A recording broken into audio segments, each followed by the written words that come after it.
S'ka nevojë për pyetje, besoj.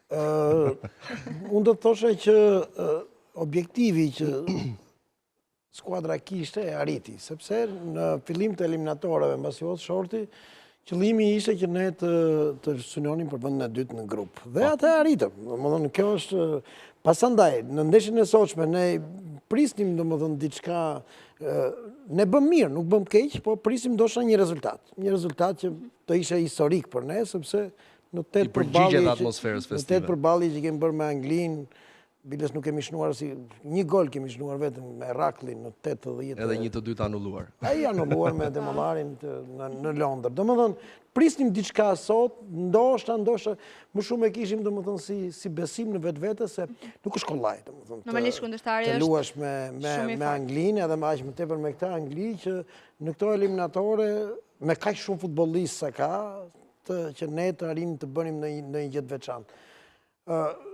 Thuaj që nëse do të fitoni me Anglinë, do të ka përzenim ndoshta një vazo më lartë. Nuk e di këtë, se nuk... Duhen këto koeficiente, është vërtet e çuditshme kjo formula, por... As nuk i kam parë të koeficiente, edhe për një arsye tjetër, sepse edhe nëse do të ishim në vazon e dytë, përsëri do luani me këtë vazos tretë, ose jemi në vazon e tretë do luajmë me këtë vazos. Që njësoj ishte. Dhe në ndeshjen tjetër detyrimisht do të luash me skuadrat e vazos parë, që janë shumë të forta. Duhet i përballesh. Prandaj unë do thosha sikur të ishim pak më të kujdesshëm, domethënë pak më domethënë euforik, ndoshta se në pjesën e parë skuadra luajti mirë, u vendos shumë mirë në fushë, nuk tentoj me ndonjë agresivitet të madh, po vetëm u mundua me kundërsul, dhe nëse edhe në pjesën e dytë, megjithëse na bën pak dëm edhe dëmtimet, sepse u dëmtua Hysej dhe ishte një ndrim i harxhuar. Ju përgjigj mirë Balliu?